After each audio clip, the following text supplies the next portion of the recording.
சந்திரனை சொந்தம் கொண்ட சுந்தரியே சாமி கிட்ட சொல்லி வச்சு சேர்ந்தது இந்த செல்ல கிளியே. இந்த பூமியுள்ள காலம் மட்டும் வாழும் இந்த அன்பு கதையே.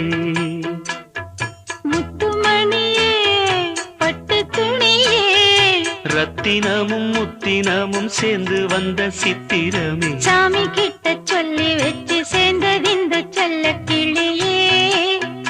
இந்த பூமியுள்ள காலம் மட்டும் வாழும் இந்த அன்பு கதையே.